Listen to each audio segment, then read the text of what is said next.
പ്രിയമുള്ളവരെ, ധനഹാകാലത്തിൽ രണ്ടാമത്തെ ഞായറാഴ്ചയാണ് ഇന്ന് നാം കാണുക യോഹന്നാന്റെ സുവിശേഷത്തിലെ 8-ാം അധ്യായത്തിലെ 21 മുതൽ 30 വരെയുള്ള തിരുവചനങ്ങളാണ് നമ്മുടെ ചിന്തയ്ക്കായിട്ട് തിരുസഭ മാതാവ് നൽകിയിരിക്കുന്നത്. യേശുനാഥൻ ഞാൻ പോകുന്നുവെന്നും ഞാൻ പോകുന്നിടത്തേക്ക് നിങ്ങൾക്ക് വരാൻ സാധിക്കുകയില്ല എന്നും യഹൂദരെ അറിയിക്കുകയാണ്.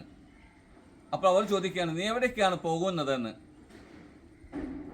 ഒരുപക്ഷെ നിങ്ങൾക്ക് എൻ്റെ അടുത്തേക്ക് വരാൻ സാധിക്കുകയില്ല എന്ന് പറഞ്ഞപ്പോൾ ആത്മഹത്യ ചെയ്തേക്കുമെന്നാണ് അവർ ചിന്തിച്ചു പോകുന്നത്. എന്നാൽ പിതാവായ ദൈവത്തിൻ്റെ അടുത്തേക്കാണ് താൻ പോകുന്നതെന്നും താൻ പിതാവിനാലാണ് അയക്കപ്പെട്ടതെന്നും പിതാവ് ചെയ്യുന്ന കാര്യങ്ങൾ പറയുന്ന കാര്യങ്ങൾ തന്നെയാണ് ഞാൻ ചെയ്യുന്നതെന്നും എൻ്റെ കൂടെ പിതാവ് എപ്പോഴുമുണ്ട് എന്നും അവിടുന്ന് വ്യക്തമാക്കുകയാണ്.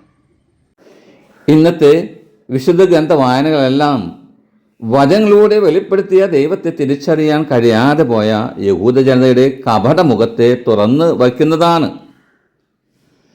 മോശ വഴി പിതാവായ ദൈവം താൻ ആരാണെന്ന് വ്യക്തമാക്കി കൊടുത്തപ്പോൾ യഹൂദജനം അത് വിശ്വസിക്കുന്നില്ല.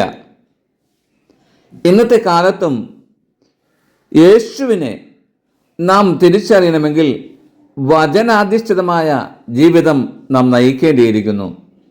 നമ്മുടെ ജീവിതത്തിലുണ്ടാകുന്ന സന്തോഷങ്ങളിലും പ്രതിസന്ധികളിലും രോഗങ്ങളിലും വേദനകളുമെല്ലാം ആ ദൈവത്തെ തിരിച്ചറിയാൻ സാധിക്കണമെങ്കിൽ വചനം നമ്മിൽ ശക്തമാകണം. വചനാധിഷ്ഠിതമായ ജീവിതം നാം നയിക്കേണ്ടിയിരിക്കുന്നു. കപട്ടി നിറഞ്ഞ യഹൂദജനത്തിന് എന്തുകൊണ്ടാണ് ദൈവത്തെ തിരിച്ചറിയാനും യേശുവിനെ മനസ്സിലാക്കാൻ സാധിക്കാത്തതിന് കാരണം അവിടുന്ന് 23-ാമത്തെ വചനത്തിൽ വളരെ വ്യക്തമായി പറയുകയാണ്. അവൻ പറഞ്ഞു, നിങ്ങൾ താഴെ നിന്നുള്ളവനാണ്, ഞാൻ മുകളിൽ നിന്നുള്ളവനും. നിങ്ങൾ ഈ ലോകത്തിൻ്റെതാണ്, ഞാൻ ഈ ലോകത്തിൻ്റെതല്ല. അപ്പോൾ അവനോട് ചോദിക്കുകയാണ്, നീ ആരാണെന്നാണ്.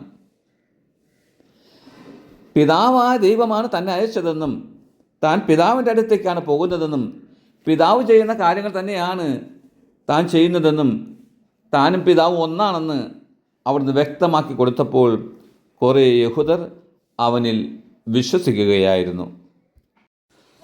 ഈശോ പിതാവായ ദൈവത്തോടൊപ്പമാണെന്നും ആ ദൈവത്വം മനുഷ്യ നമുക്ക് വെളിപ്പെടുത്തി കിട്ടുന്നത് അവിടുത്തെ കുരിശുമരണം വഴിയാണെന്നും അസന്നിഗ്ധമായി നാഥൻ പ്രഖ്യാപിക്കുകയായിരുന്നു. പ്രിയമുള്ളവരെ, നമ്മുടെ ജീവിതത്തിലും പിതാവായ ദൈവത്തെ കാണിച്ചു കൊടുക്കുവാനും പിതാവിൻ്റെ ഇഷ്ടമനുസരിച്ച് ജീവിക്കുവാനും അങ്ങനെ മറ്റുള്ളവരെ ദൈവത്തിലേക്ക് അടുപ്പിക്കുവാനുമുള്ള കൃപയ്ക്ക് വേണ്ടി ഈ ധനഹാകാലത്തിൽ നമുക്ക് പ്രാർത്ഥിക്കാം. യേശു തമ്പുരാൻ നമ്മെല്ലാവരെയും ആശീർവദിക്കട്ടെ, അനുഗ്രഹിക്കട്ടെ. ആമേൻ.